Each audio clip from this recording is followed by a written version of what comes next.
அனைத்து இந்திய அண்ணா திராவிட முன்னேற்றக் கழகத்தில் 1972 புரட்சித் தலைவருடைய புனித பயணத்தில் அன்று உறுப்பினராக மட்டுமல்ல செயலாக இருந்து பணியாற்றியவன். புரட்சித் தலைவரோடு தன் பயணத்தை மேற்கொள்கிற போது 1975 கோவையில் நடைபெற்ற முதல் பொதுக்குழு, ஒரு வரலாற்று சிறப்புமிக்க பொதுக்குழு அங்கே நடைபெற்ற போது அதிலே முழுமையாக அரங்கநாயகம் மணிமாறன் எனக்கும் அந்த வாய்ப்பை புரட்சித் தலைவர் வழங்கினார். முழுமையாக அந்த பொதுக்குழுவை சிறப்பான முறையில் நாங்கள் ஆற்றி புரட்சித் தலைவருடைய பாராட்டுதலை அருமையண்ணன் கே ஆரம்பி அவர்களுடைய அருகாமையில் இருக்கின்ற போது பாராட்டுதலை பெற்றவன் என்பதை நான் முதலே நினைவூட்ட விரும்புகிறேன். அதற்கு பிறகு புரட்சித் தலைவர் அம்மாவுடைய வழியில் இந்த இயக்கத்திற்காக என்னை அர்ப்பணித்துக் கொண்டு இரவு பகல் பாராமல் அம்மா எந்த திசை நோக்கி விரல் காட்டுகிறார்களோ அந்த திசை நோக்கி என் பயணங்களை சிறந்த முறையிலே தடம் புரளாமல் சலனத்துக்கு நான் இடம் வராமல் என் பணியை ஆற்றியிருக்கிறேன் என்பதை புரட்சித் தலைவர் அம்மா அவர்களே திருச்சியிலும் என்னுடைய திருமணத்திலும் நடைபெறுகிற போது எடுத்துச் சொல்லியிருக்கிறார். இமயமே தன் தலையில் விழுகிறது என்றாலும் சறுக்காமல் வழுக்காமல் இந்த இயக்கத்திற்கு விசுவாசமுள்ள தொண்டனாக இருக்கின்ற காரணத்தின் அடிப்படையிலேதான் இத்தனை பொறுப்புகளை நான் அவருக்கு வழங்கியிருக்கிறேன் என்று அம்மா அவர்கள் குறிப்பிட்டதை நான் நினைவூட்ட விரும்புகிறேன். ஆகவே அம்மாவுடைய புரட்சித் தலைவர் காலத்திலும் சரி, புரட்சித் தலைவர் அம்மா காலத்திலும் சரி, இந்த இயக்கம் வலிமையோடு இருக்க வேண்டும் என்பதற்காக எல்லோரோடும் சேர்ந்து என்னுடைய பணிகளை அயராமல் நான் ஆற்றியிருக்கிறேன். ஆகவே அப்படி பணியாற்றிய பிறகு புரட்சித் தலைவர் அம்மாவுடைய மறைவுக்கு பிறகு இந்த இயக்கம் உடைந்து விடாமல் இருக்க வேண்டும் என்ற நோக்கத்தோடு தான் 2 முறை எனக்கு வாய்ப்புகள் கிடைக்கின்ற போது கூட அந்த வாய்ப்பை நான் இந்த இயக்கம் ஒரு சிறிதளவு கூட ஏதாவது தடைகள் ஏற்பட்டுவிடக்கூடாது என்ற நோக்கத்தோடு தான் எனக்கு கிடைத்த வாய்ப்புகளை விட்டுக் கொடுத்திருக்கிறேன் என்பதும் நாடறியும். ஆக அப்படிப்பட்ட நிலையில் இன்று அனைத்து இந்திய அண்ணா திராவிட முன்னேற்றக் கழகத்தில்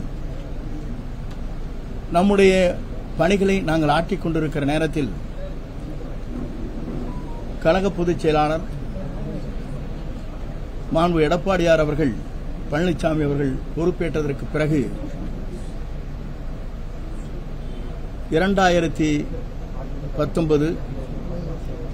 2021 அது மட்டுமல்லாமல் மாநகரம், பேரூராட்சி, நகராட்சி, அதற்கு பிறகு 2024 நாம் அவர் எடுத்த முடிவின் காரணமாக, பல்வேறு சோதனையின் காரணமாக கழகம் வெற்றி வாய்ப்பை இழந்த நிலையும் நாம் கண்கூடாக பார்த்திருக்கிறோம். ஆனால் புரட்சித் தலைவருடைய வாழ்க்கை வரலாற்றை பார்க்கின்ற போது தோல்வி என்பதே அவர் வரலாற்றில் இல்லை என்ற வரலாற்றை படைத்தவர். புரட்சித் தலைவர் அம்மா அவர் ஒருமுறை தோல்வி ஏற்பட்டால் மறுமுறை வெற்றி என்ற இலக்கை சரித்திரம் காணுகின்ற அளவிற்கு உருவாக்குவார். அப்படிப்பட்ட நிலையிலேதான் அவரோடு தொடர்ந்து நாங்கள் பணியாற்றுகிற போது அவர் மறைவுக்கு பிறகு 4 ஆண்டு காலம், புரட்சித் தலைவி மறைவுக்கு பிறகு இந்த இயக்கத்தை வழிநடத்துவதற்காக அன்று திருமதி சசிகலா அவர்கள் எல்லோரையும் அழைத்து பேசி எல்லோருடைய கருத்துக்களையும் பகிர்ந்து என்னிடத்தில் அதற்காக 1 மணி நேரம் பேசியதற்கு பிறகு நானே அப்போது சொன்ன ஒரே கருத்துத்தான், எல்லோரும் ஒருங்கிணைந்து இருக்க வேண்டும். நாம் இருப்பது 122 பேர் தான். 11 பேர்கள் வெளியே இருக்கிறார்கள். அந்த நிலை மாறிவிடக்கூடாது, ஒரு சிறிய அளவு கூட சேர்ந்துவிடக்கூடாது என்ற நோக்கத்தோடு அன்று இவருக்காக பரிந்துரை கடிதத்தை எல்லோரிடத்திலும் ஒப்புதல் பெற்று பத்திரிகையாளருக்கு படித்தவன் என்ப முறையிலே உங்களிடத்திலே எடுத்துச் சொல்ல விரும்புகிறேன். அப்படி இருக்கின்ற போது 4 ஆண்டு காலம் நாம் ஆட்சியை நடத்தினோம். நடத்தியதற்கு பிறகு தேர்தல் களத்தில் எந்த தேர்தல் களத்திலும் ஒரு பொறுப்பேற்று வெற்றி என்ற இலக்கை எட்ட இயலாத சூழ்நிலை ஏற்பட்டதன் அடிப்படையிலேதான் 2024க்கு பிறகு நாடாளுமன்ற தேர்தல் முடிவுக்கு பிறகு நாம் என்ன செய்ய வேண்டும் என்பதை அறிந்து வெளியே சென்றவர்கள் மனவேதனையோடு தங்கள் பணிகளை ஆற்றாமல் துயரத்தோடு இருக்கின்ற அனைவரையும் ஒருங்கிணைக்க வேண்டும் என்ற நோக்கத்தோடு தான் 6 பேர்கள் சென்று அவரிடத்தில் இந்த கருத்துக்களை நாங்கள் வெளிப்படுத்தினோம். ஆனால் அந்த கருத்துக்கள் வெளிப்படுத்தியதற்கு பிறகு பத்திரிகைகள் செய்திகள் எல்லாம் தொடர்ந்து 4 மாத காலம் 6 பேர் சந்தித்தார்கள், கருத்துக்களை சொன்னார்கள். அந்த கருத்துக்கள் என்ன என்பதை அவர் ஏற்றுக்கொள்ளவில்லை என்பதை கூட கருத்துக்கள் பரிமாறப்பட்டது. அதற்கு பிறகுதான் செய்தியாளரை சந்திக்கின்ற போது யாருமே என்னை பார்க்கவில்லை, அத்தனையும் பச்சைப்பு என்று தலைமை கழகத்திலே அவர் பத்திரிகையாளர் சந்திப்பிலே உரையாற்றினார். நான் எதற்காக சொல்கிறேன் சொன்னால், ஒரு இயக்கம் என்பது பல கோடி தொண்டர்களை நிறைந்திருக்கிற இந்த இயக்கத்திற்காக தங்களை ரத்தம் சிந்துகிற தொண்டர்களுடைய எதிர்பார்ப்பைத்தான் நாங்கள் பிரதிபலித்தோமே தவிர மக்கள் என்ன நினைக்கிறார்கள், எல்லோரும் ஒருங்கிணைந்தால் வெற்றி பெறலாம். இன்று ஒருங்கிணைவது மட்டுமல்ல, சோர்வோடு இருக்கின்ற அமைதியாக இருக்கின்ற கழக தொண்டர்களும் அரவணைத்து சென்றால் மட்டும்தான் வெற்றி என்ற இலக்கை எட்ட முடியும் என்பது பொதுமக்களுடைய கருத்து. அது மட்டுமல்ல, தொண்டருடைய உணர்வும் என்பதை நான் உணர்ந்துதான் 5ஆம் தேதி என்று அதற்கு முன்னாலே 2 முறை அவரை சந்திக்கின்ற போது இந்த கருத்துக்களை அதற்கு பிறகு கூட நான் அவரிடத்திலே வலியுறுத்தி இருக்கிறேன். சில பேர் என்னோடு வந்தார்கள், அவர் பெயரை சொல்ல நான் விரும்பவில்லை. ஆகவேதான் இந்த கருத்துக்கள் ஏற்றுக்கொள்ளவில்லை என்கிற நிலையில்தான் 5ஆம் தேதி என்று மனம் திறந்து பேசுகிறேன் என்று இந்த கருத்துக்களை நான் உங்களிடத்திலே வெளிப்படையாக யாரோ ஒருவராவது வெளிப்படுத்த வேண்டும் என்ற நோக்கத்தோடு தான் அந்த கருத்துக்களை நாங்கள் அன்றைக்கு பிரதிபலித்தேன். ஏன் அதை பிரதிபலித்தேன் என்று சொன்னால், எல்லோரும் சொல்வார்கள் 2026க்கு பிறகு நாம் ஏதாவது இயக்கத்திலே வெற்றி பெற இயலவில்லை என்றால் அதற்கு யார் காரணம், ஏன் நீங்கள் சொல்லவில்லை என்ற ஒரு கருத்து பரிமாறப்படும் என்ற நோக்கத்தோடு தான் வெற்றி என்ற இலக்கை எட்ட வேண்டும் என்ற நோக்கத்தோடு அந்த கருத்துக்களை நாங்கள் அன்றைக்கு பரிமாறினோம். ஆனால் அப்படி பரிமாறுகிற போது இங்கே இருக்கிற பத்திரிகை நண்பர்களுக்கு நன்றாக தெரியும். அன்றைக்கு 10 நாட்கள் பேச்சு தொடங்க வேண்டும் என்று சொன்னேன். நீங்கள் எல்லாம் கேட்டீர்கள். அப்போது கெடுவா என்னவா என்று கேட்டீர்கள். அப்போது நான் சொன்னேன், இது கெடுவல்ல, 10 நாட்களுக்குள் பேச்சு துவங்க வேண்டும். 1 மாதம் அல்லது 1.5 மாதம் எடுத்துக்கொள்ளலாம். யாரை சேர்த்துக் கொள்ளலாம் வேண்டாம் என்பது பொதுச் செயலாளர் முடிவு செய்யலாம் என்று தெளிவாக சொல்லப்பட்டிருக்கிறது. நீங்கள் என்னுடைய ஆடியோவை பார்த்தாலே தெரியும். ஆனால் செய்திகள் எப்படி வெளிப்பட்டது என்று சொன்னால், 10 நாள் கெடுபிடித்து விட்டார் என்ற செய்திகள் பரவலாக வந்திருக்கிறது.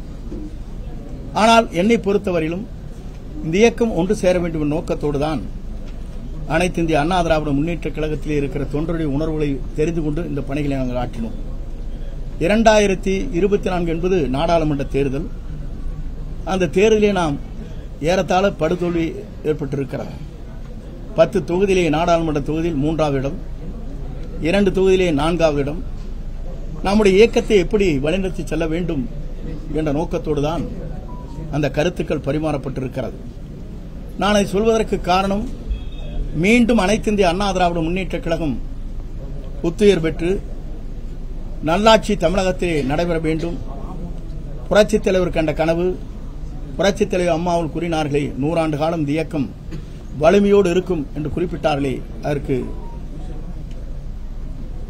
அந்த கருத்திற்கேற்ப என்னுடைய கருத்துக்களை வெளிப்படுத்தினேனே தவிர, அந்த கருத்தின் அடிப்படையில் அதற்கு பிறகு அடுத்த நாட்கள் அனைத்து பதவிகளும் பொறுப்புகள் நீக்கப்பட்டிருக்கிறது உறுப்பினரை தவிர. அதற்கு பிறகு நாடாளுமன்ற தேர்தல் வருகிற போதும் மேலவை உறுப்பினர் வருகின்ற போதும் 4 பேர் பரிந்துரை செய்கிற போது நானும் ஒருவனாக இருந்து அந்த பரிந்துரை செய்திருக்கிறேன். அதெல்லாம் பத்திரிகையாளருக்கு தெரியும். என்னை பொறுத்தவரையிலும் இந்த இயக்கம் வலிமையாக இருக்க வேண்டும். இந்த இயக்கம் தான் எங்களுடைய உயிர்மூச்சாக இருந்து கொண்டிருக்கிறது. இந்த இயக்கத்தை பொறுத்தவரையிலும் தடுமாறாமல் இந்த இயக்கம் திராவிட முன்னேற்றக் கழகத்தை நல்லாட்சியை தமிழகத்திலே உருவாக்குவதற்கு நாம் அத்தனை பேரும் ஒருங்கிணைந்து அந்த பணிகளை மேற்கொள்ள வேண்டும் நோக்கத்தோடு தான் அந்த கருத்துக்களை வெளிப்படுத்தி இருக்கிறேன் என்பதை இந்த நேரத்திலே தெரிவித்துக் கொள்கிறேன். அதேபோலதான் கன்னியாகுமரி நடைபெற்ற இடைத்தேர்தல், அந்த இடைத்தேர்தலில் நாம் வாங்கியிருக்கிற வாக்கு என்ன என்று சொன்னால் 5126 வாக்குகள் தான் பெற்றோம். அப்படி என்றால் 2,54,000 வாக்குகள் இடத்தில் 5000 வாக்குகள் பெறுகிற போது சட்டமன்ற தேர்தலுடைய நிலை என்ன என்பதை உணர்ந்துதான் அந்த கருத்துக்களை எல்லாம் நான் வெளிப்படுத்தினேன் என்பதை நான் இந்த நேரத்திலே தெரிவித்துக் கொள்கிறேன். ஆகவே என்னை பொறுத்தவரையிலும் நேற்றைய முன்தினம் தேவர் ஜெயந்திக்கு செல்கிற போது எல்லோரையும் ஒருங்கிணைக்க வேண்டும் நோக்கத்தோடு தான் அனைவரோடும் நான் பேசினேன். அவரும் சில கருத்துக்களை சொல்கிற போது அந்த கருத்துக்கு மாறாக இயக்கம் வலிமை பெற வேண்டும், இந்த இயக்கம் ஒன்றிணை வேண்டும், இந்த இயக்கம் வலிமையாக இருப்பதற்கு நீங்கள் ஒத்துழைப்பு எல்லோரும் நாம் தர வேண்டும் என்ற நோக்கத்தோடு தான் அந்த நிகழ்ச்சியிலே தேவர் ஜெயந்தியிலே கலந்து கொண்டு நான் அந்த பணிகளை ஆற்றினேன். அந்த பணிகளை ஆற்றுகிற போது தேவர் ஜெயந்தியிலே சென்று தேவருக்கு மரியாதை செலுத்தி தேம திருமகனாருடைய அந்த பூஜையிலே கலந்து கொண்டு எனக்கு கிடைத்த பரிசுதான் எனது இயக்கத்திலிருந்து நீக்கப்பட்டிருக்கிறது என்பதை நான் இந்த நேரத்திலே தெரிவித்துக் கொள்கிறேன். ஏன் இதை சொல்கிறேன் என்று சொன்னால், ஒரு தியாகம் செய்து தேசிய தலைவராக எல்லோராலும் போற்றப்படுகிற, எல்லோராலும் நேசிக்கப்படுகிற ஒரு தலைவருடைய விழாவிலே கலந்து கொண்டு நீக்கப்பட்டவரோடும் பேசியது உண்மை. நீங்களும் இந்த இயக்கத்திலே வலிமை சேர்ப்பதற்கு நீங்களும் ஒத்துழைப்பு தர வேண்டும் என்று அவரிடத்திலே நாங்கள் பேசியிருக்கிறேன். நான் அதை மறுக்கவில்லை. ஆனால் இன்றைய நிலையிலே அவர் சொல்வது திராவிட முன்னேற்றக் கழகத்திற்கு நான் உறுதுணையாக இருப்பதாக ஒரு கருத்துக்களை வெளிப்படுத்தி இருக்கிறார். பி டீம் சொல்லியிருக்கார். அவர் கருத்து சொல்லுவரோ பி டீம் யார் என்பதை நாடு அறியும். இன்றைக்கு கொடநாடு வழக்கு என்பது நாம் ஏன் இன்று வரையிலும் குரல் கொடுக்கவில்லை? நான் சாதாரண பொறுப்பாளர், இந்த இயக்கத்தை வளர்த்தவர், நாம் தெய்வமாக நேசிக்கப்பட்டவர். அம்மாவுடைய இல்லத்திலே நடைபெற்ற நிகழ்ச்சி, பல்வேறு கொலைகள் நடைபெற்றிருக்கிறது, 3-4 கொலைகள். அப்படிப்பட்ட நிகழ்ச்சி இருக்கின்ற போது ஏன் திராவிட முன்னேற்றக் கழகத்திற்கு குரல் கொடுக்கவில்லை என்பதுதான் என் தொண்டருடைய கருத்தாக இருக்கிறது என்பதை நான் இந்த நேரத்திலே தெரிவித்துக் கொள்கிறேன். ஆகவே என்னை பொறுத்தவரையிலும் நான் பி டீமிலே இல்லை, A1 அவர் இருக்கிறார். அதுதான் உண்மை. இன்று வரையிலும் அவர் மீது திராவிட முன்னேற்றக் கழகம் என்ன செய்து கொண்டிருக்கிறது என்பது சட்டமன்றத்தில் எங்களுக்கு தெரியும். சட்டமன்ற வரலாற்றில் துணைத் தலைவராக OPS இருக்கின்ற போது அவரை நீக்க வேண்டும் என்று தீர்மானத்தை நிறைவேற்றி கொடுக்கின்ற போது முதலமைச்சரை எழுந்து இதற்கான கருத்துக்களை சட்டப்பேரவைத் தலைவர்கள் விரைந்து எடுக்க வேண்டும் என்று சொன்னவுடன் 10 நிமிடத்தில் சட்டப்பேரவைத் தலைவர் அவர்கள் அதை அறிவித்தார் என்பதும் நாடறியும். ஆனால் அதற்கு முன்னாலே எத்தனையோ கடிதங்கள் கொடுக்கின்ற போது அந்த கடிதத்திற்கு முதலமைச்சர் ஒப்புதல் இல்லாமல் அந்த கருத்துக்கள் வெளிப்படுத்த முடியவில்லை என்பது அன்றைக்கு சட்டமன்ற பதிவேட்டில் இன்றைக்கும் இடம்பெற்றிருக்கிறது என்பதை மறந்துவிடக்கூடாது. அவன் A1 அவர் இருக்கிறார், பி டீமாக நாங்கள் இல்லை, A1 அவர் செயல்பட்டுக் கொண்டிருக்கிறார் என்பதை நான் பதிவு செய்ய விரும்புகிறேன். அதே நேரத்தில் என்னை இயக்கத்திலிருந்து இன்று நீக்கப்பட்டிருக்கிறார் என்று சொன்னால் உண்மையிலேயே மன வேதனை அடைகிறேன், வருத்தப்படுகிறேன், கண்ணீர் சிந்துகிறேன். இந்த இயக்கத்திற்காக 53 ஆண்டுகள் நான் இந்த இயக்கத்திற்காக என்னை அர்ப்பணித்தவன். தலைவர் காலத்திலே முதலே செயலாளராக இருந்து பணியாற்றியவன் 72. அப்படிப்பட்ட எனக்கு இதுபோன்ற தீர்ப்பு என்பது உண்மையிலேயே மன வேதனையை அளிக்கிறது என்பதை நான் இந்த நேரத்திலே தெரிவித்துக் கொள்கிறேன். அதே நேரத்தில் என்னை பொறுத்தவரையிலும் அன்றைக்கு கருத்துக்கள் சொல்கிற போது உண்மையிலேயே என் மன வேதனை மட்டுமல்ல, கண்ணீர் சிந்த வேண்டிய சூழ்நிலையில் இன்று மனம் இன்றைக்கு உலாவிக் கொண்டிருக்கிறது. இரவு முழுவதும் நான் தூங்கவில்லை என்பதை நான் இந்த நேரத்திலே தெரிவித்துக் கொள்கிறேன். ஏன் இதை சொல்கிறேன் சொன்னால், ஒரு மனிதன் 53 ஆண்டு காலம் இவருக்கு முன்னாலே, இவர் பொறுப்பிற்கு வருவதற்கு முன்னாலே புரட்சித் தலைவரால் 72 77 70 80 84 வரையிலும் நான் சட்டமன்ற உறுப்பினராக, மாவட்ட செயலராக பல்வேறு பொறுப்பிலிருந்து பணியாற்றி இருக்கிறேன். ஆனால் இவர் எப்போது வந்தார் என்று சொன்னால் 89 தான் இடம்பெறுகிறார். அப்படி இடம்பெறுகின்றவர் எனக்கு ஒரு நோட்டீஸாவது அனுப்பியிருக்க வேண்டும். ஒரு சீனியர் 9 முறை சட்டமன்ற உறுப்பினர் ஒரு கடிதத்தை அனுப்பி இதற்கு பதில் சொல்லுங்கள் என்று கேட்பதுதான் விதியின் அடிப்படையில் இருக்கிறது. அந்த விதியை மீறி அவருடைய சர்வாதிகார போக்கு என்று சொல்வார்களே, அதை போல யாரை வேண்டுமானால் தூக்கி எறியலாம் என்ற நிலையிலே அவர் இன்றைக்கு உருவாக்கி இருப்பது வேதனை அளிக்கக்கூடிய ஒன்றாக இருக்கிறது. விதிகளை பொறுத்தவரையிலும் புரட்சித் தலைவர் ஒன்றை கொண்டு வந்திருக்கிறார். 1975 ஆண்டு இறுதியில் கொண்டு வந்திருக்கிற விதி என்ன என்று சொன்னால், கழக தொண்டர்களால் பொதுச் செயலாளர் தேர்ந்தெடுக்கப்பட வேண்டும். இந்த விதியை மட்டும் யாராலும் மாற்றக்கூடாது என்று அந்த விதியை தெளிவாக 43 பக்க பேரா என்று சொல்வார்களே, அதில் பதிவு செய்யப்பட்டிருக்கிறது.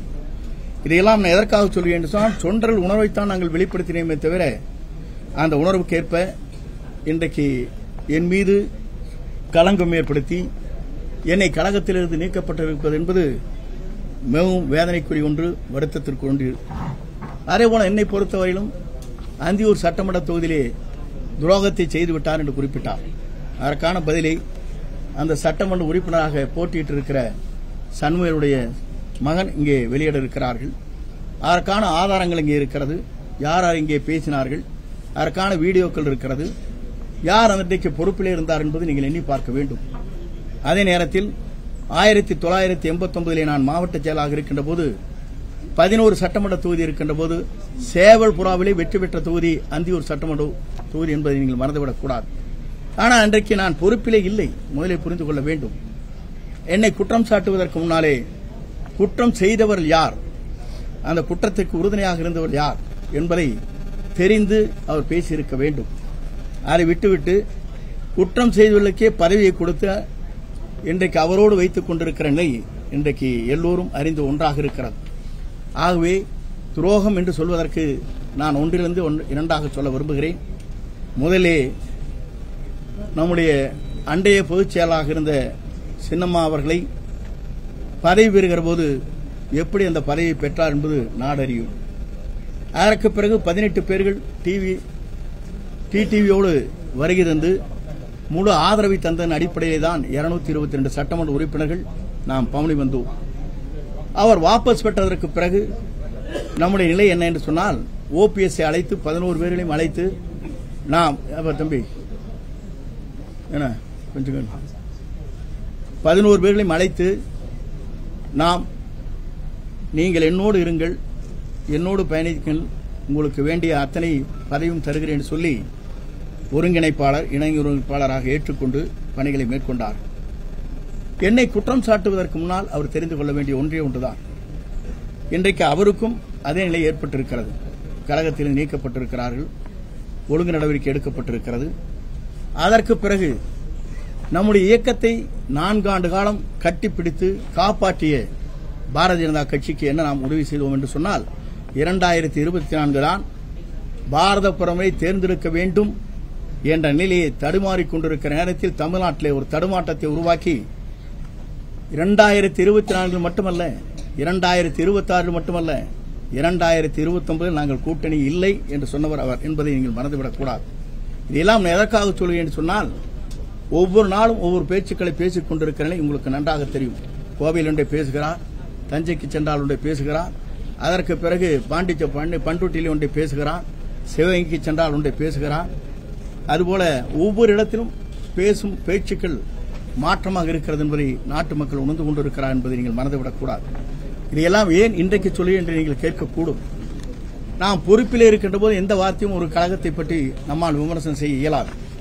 கொடநாட்டை பற்றி இப்போது சொல்கிறீர்கள் என்று சொன்னால், கொடநாட்டை பற்றி சொல்வதற்கு தகுதி யாரிடத்தில் இருக்கிறதுனா, பொதுச் செயலாக கழகத்தை வளர்த்த அவருடைய முன்னாள் முதலமைச்சராக இருக்கின்ற அவருக்கு மட்டும்தான் அந்த முழு உரிமை இருக்கிறதே தவிர, கழகத்தில் இருக்கிற நிர்வாகிகள் யாருமே அந்த அறிக்கையை விட்டுவிட முடியாது. கழகத்தை மீறி அந்த அறிக்கையில் விடுகிற போது இதே கதிதான், எனக்கு வந்த கதியாதான் மற்றவர்களுக்கு ஏற்படும். அவை யாரும் அதை சொல்லவில்லை.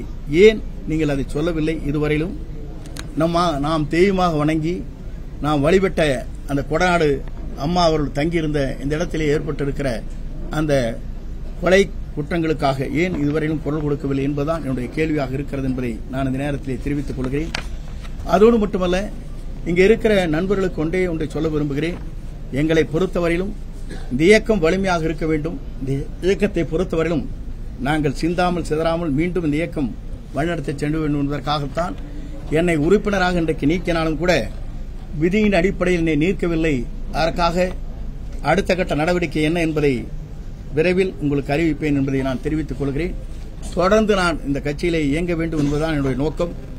அதற்கு பிறகு நீக்கியதற்கு என்ன காரணம், விதிகள் இருக்கிறதா என்பதை ஆய்ந்து அதற்கான முடிவுகளை வழக்கறிஞரோடு கலந்து பேசி முடிவுகளை நான் மேற்கொள்ள இருக்கிறேன் என்பதை நான் தெரிவித்துக் கொள்கிறேன். இதோடு இந்த நிலையிலே என்னுடைய கருத்துக்கள் இங்கே பரிமாறப்பட்டிருக்கிறது. என்னை பொறுத்தவரையிலும் துரோகம் என்று சொன்னாலே அதற்கு நோபல் பரிசு கொடுக்க வேண்டிய அவர்தான் என்பதை நான் இந்த நேரத்திலே வலியுறுத்தி விரும்புகிறேன். ஏனென்று சொன்னால் அவர் அடிக்கடி சொல்வார், திமுக பற்றி பொய் சொல்வதே நோபல் பரிசு கொடுக்கலாம் என்று சொல்வார். எல்லோரையும் துரோகம் செய்கின்ற நோபல் பரிசு யாருக்கு கொடுக்க வேண்டும் என்று சொன்னால் மாண்பு எடப்பாடியாருக்குத்தான், எடப்பாடி பழனிசாமிக்குத்தான் கொடுக்க முடியுமே தவிர யாருக்கும் கொடுக்க இயலாது தமிழ்நாட்டை பொறுத்தவரை என்பதை நான் இந்த நேரத்திலே வலியுறுத்தி என் உரையை நிறைவு செய்கிறேன்.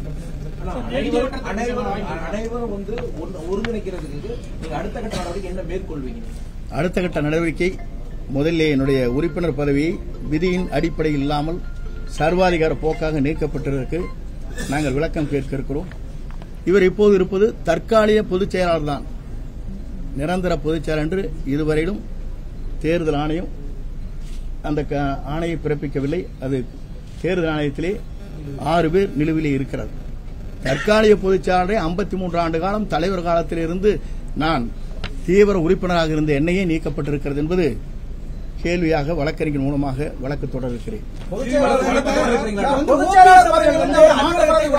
இரட்டலைக்காக நீதிமன்றத்தை நாடினாரு. அவர் மீண்டும் கட்சியில இணைக்கணும் அப்படின்னு கேட்பது நியாயமான ஓபிஎஸ் எல்லாம் கட்சியில சேர்த்துக்கணும் அப்படிங்கிற ஒரு குரல் எழுப்புறீங்க. அவர் கட்சி நீங்க ஒரே சொல்லுங்க. இதுபோன்ற கருத்துக்கள் நீங்கள் கேட்பீர்கள் என்பது எனக்கு நன்றாக தெரியும்.